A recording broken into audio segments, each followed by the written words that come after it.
स्वागत है आप सभी का। आप देख रहे हैं उत्तराखंड 24। आपके साथ मैं हूं प्रिया सिन्हा।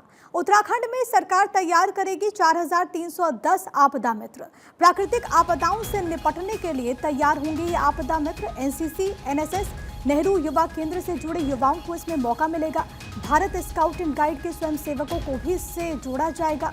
आपदा मित्रों को हर वक्त अलर्ट रहने की ट्रेनिंग मिलेगी।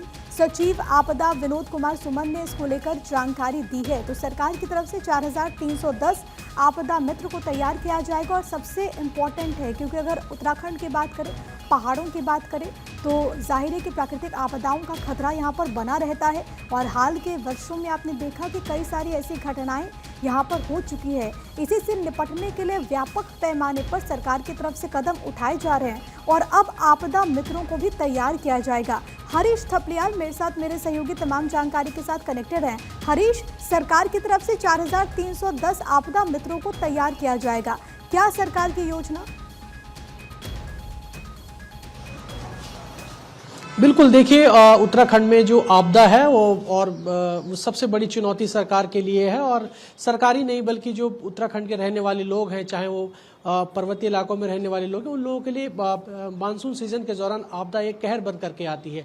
ऐसे में अब सरकार ने निर्णय लिया है कि द्वितीय पंक्ति के रूप में स्कूल कॉलेजेस में जो एनसीसी के छात्र हैं या स्काउट गाइड्स के छात्र हैं या फिर एनएसएस के छात्र छात्राएं हैं, इन लोगों को एक आपदा मित्र के तौर पर द्वितीय पंक्ति के रूप में डिजास्टर के टाइम पर उनको अवसर दिया जाएगा। इससे पहले उनको कह सकते हैं कि एक ट्रेनिंग उनको दी जाएगी उत्तराखंड डिजास्टर की ओर से। तो ऐसे में ये बड़ी राहत की बात होगी कि क्योंकि जिस तरीके से कह सकते हैं कि एक कोऑर्डिनेशन की यहाँ पर कह सकते हैं कि कमी कह सकते हैं, या फिर ये कह सकते हैं कि जिस दौरान आपदा की घटनाएं होती है उस दौरान एक कह सकते हैं कि फोर्सेस की भी कमी यहाँ पर देखने को मिलती है। ऐसे में जो दूर दराज के इलाके हैं, उन दूर दराज इलाकों में किस प्रकार से, क्योंकि कई बार हमने देखा कि सूचनाएं लोगों तक नहीं मिल पाती है, सरकारी सिस्टम तक सूचनाएं नहीं मिल पाती है।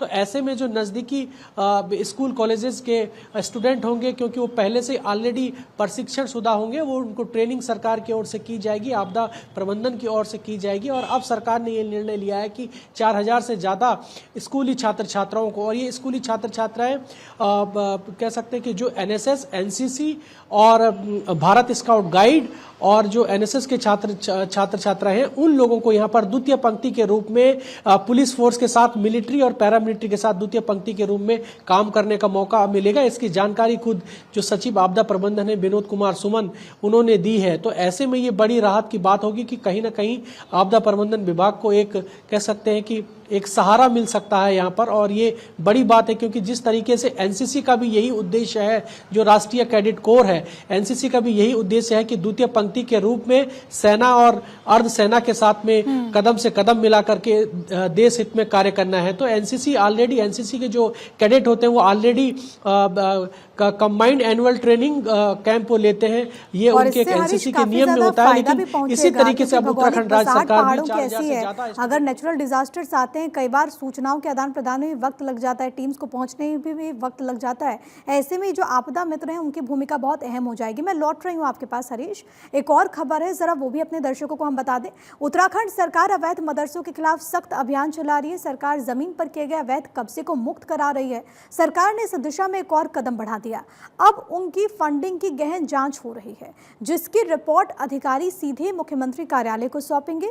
पिछले 1 महीने से प्रदेश में अवैध मदरसों के खिलाफ व्यापक स्तर पर कार्रवाई की जा रही है। अब तक पूरे प्रदेश में 136 मदरसों को डॉक्यूमेंट पूरे नहीं होने पर सील भी किया गया। रिपोर्ट के अनुसार पूरे प्रदेश में 500 से अधिक अवैध मदरसे चल रहे।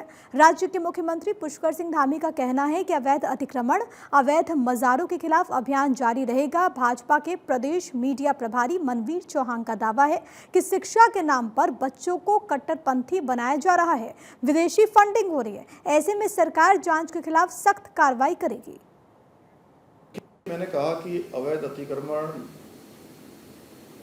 अवैध मज़ारें, अवैध जो भी हैं, जो इलीगल है, सबको लीगल रूप में लाया जाएगा। और जब तक ये अतिक्रमण पूरी तरह से इंक्रोचमेंट नहीं हटाया जाएगा, नहीं हटेगा, तब तक ये अभियान जारी रहेगा। और ये काम केवल शुरू करने के लिए नहीं है, ये काम बिल्कुल पूरी तरह से साफ सफाई करने के लिए। हरीश मेरे साथ मेरे सहयोगी लगातार बने हुए। हरीश, क्योंकि हम तस्वीरें भी लगातार देखते हैं कि किस तरीके से प्रदेश में अवैध मदरसों के खिलाफ अभियान चल रहा है, कार्रवाइयां हो रही हैं, लेकिन अब फंडिंग के लिहाज से भी सरकार की तरफ से तमाम डॉक्यूमेंट्स के वेरिफिकेशन होंगे और फंडिंग को भी खंगाला जाएगा। जी देखिए, मुख्यमंत्री पुष्कर सिंह धामी लगातार अवैध मदरसों को लेकर के अभियान प्रदेश भर में चलाए हुए हैं, लेकिन अब एक इसमें दूसरा मोड़ आ गया है फंडिंग का। ऐसे में मुख्यमंत्री पुष्कर सिंह धामी बेहद चिंतित हो गए हैं और उन्होंने सख्त से सख्त कार्रवाई अवैध मदरसों को लेकर करने को सभी अधिकारियों को निर्देश दिए हैं। लेकिन अब सबसे महत्वपूर्ण सवाल इस बात का हो रहा है कि जो अवैध मदरसे हैं उनका उद्देश्य यहाँ पर क्यों ज़्यादा से ज़्यादा यहाँ पर अवैध मदरसे संचालित हो रहे हैं। तो इसको लेकर के इंटेलिजेंस इनपुट ने सबसे महत्वपूर्ण खबर ये दी है कि यहाँ करीब जो सऊदी के देश है, सऊदी से यहाँ पर अवैध रूप से फंडिंग हो रही है। ऐसे में ये बड़ा सवाल यहाँ पर कह सकते हैं कि जो अवैध मदरसों को संचालित करते हैं कौन ये लोग हैं, और यदि इनकी विदेशी फंडिंग यहाँ पर हो रही है, ऐसे लोगों की गहनता से चिंता होनी चाहिए। लेकिन हमारे सूत्र ये बता रहे हैं कि सऊदी अरब से यहाँ पर करीब 2 से 4 करोड़ की अवैध मदरसों को लेकर के फंडिंग हुई है। ये इंटेलिजेंस इनपुट की खबरों के अकॉर्डिंग हम बोल रहे हैं, क्योंकि ये सूत्र हमारे ऐसे बता रहे हैं। लेकिन ये सबसे उत्तराखंड के लिए, जिस तरीके से मुख्यमंत्री पुष्कर सिंह धामी कहते आए हैं कि उत्तराखंड का मूल स्वरूप नहीं बिगड़ने देना चाहिए, उत्तराखंड की जो मूल छवि है उसको हम धूमिल नहीं करने देंगे। लेकिन अब इसमें इस तरीके की यदि खबरें आ रही है कि अब विदेशी फंडिंग यहाँ पर होती है, वो कौन लोग हैं, लगातार जो इंटेलिजेंस है वो उन लोगों को ट्रेस कर रही है। 3 जनपद यहाँ पर सेंसिटिव माने जा रहे हैं अब अवैध फंडिंग के लिहाज से, चाहे वो हरिद्वार का रुड़की का क्षेत्र हो या फिर देहरादून का पछवा दून का इलाका हो। लगातार मुख्यमंत्री पुष्कर सिंह धामी इस बात को कह रहे हैं कि यदि अवैध शब्द यदि किसी भी चीज पर आता है तो हम इसको बिल्कुल छोड़ेंगे नहीं, ऐसे लोगों पर कार्रवाई करेंगे। तो कह सकते हैं कि अब यहाँ पर नया मोड़ आ गया है इन अवैध फंडिंग को लेकर के। फंडिंग की बात आती है तो लगातार प्रदेश के बिल्कुल साथ सख्त है साथ देश और की आंतरिक सुरक्षा के लिए कार्रवाई करने के सभी अधिकारियों को निर्देश चुनौती हो सकती है। हरीश, लौटूंगे आपके पास। उत्तराखंड बीजेपी को लेकर सूत्रों के हवाले से खबर है, वो अपने दर्शकों को हम बताते चले। बीजेपी हाईकमान प्रदेश संगठन से नाराज है, ये सूत्र बता रहे हैं। बीजेपी के सक्रिय कार्यकर्ताओं को जिम्मेदारी मिलेगी, जिम्मेदार लोगों की लिस्ट को फिलहाल रोका गया। तो ये बड़ी खबर है।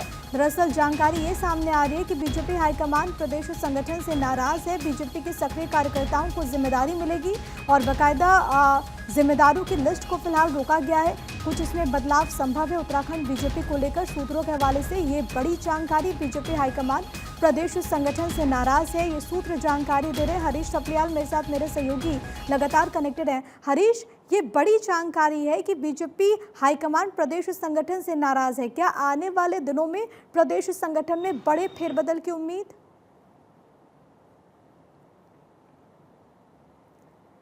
हरीश के पास हम फिर से जाएंगे, उनसे जानकारी ज़रूर हम इस खबर पर लेंगे, लेकिन फिलहाल के लिए आपकी टीवी स्क्रीन पर ये बड़ी खबर है उत्तराखंड बीजेपी को लेकर, जो सूत्र हमें जानकारी दे रहे हैं। बीजेपी हाईकमान प्रदेश संगठन से नाराज है, बीजेपी के सक्रिय कार्यकर्ताओं को जिम्मेदारी मिलेगी।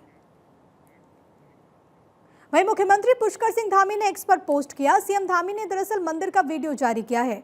रुद्रप्रयाग के कार्तिक स्वामी मंदिर का ये वीडियो है। क्रोंच पर्वत शिखर पर कार्तिक स्वामी मंदिर, हिमालय की मनोरम पर्वत श्रृंखलाओं के भी दर्शन, ये सीएम की तरफ से जो पोस्ट किया गया है और जो वीडियो उन्होंने साझा किया है वो हम आपको इस वक्त दिखा रहे हैं। आपको मालूम है कि हर दिन सीएम एक वीडियो साझा करते हैं जो कि धार्मिक स्थल को दर्शाती है और वो लोगों से अपील करते हैं कि उत्तराखंड प्रवास के दौरान वो इन मंदिरों में ज़रूर पहुंचे।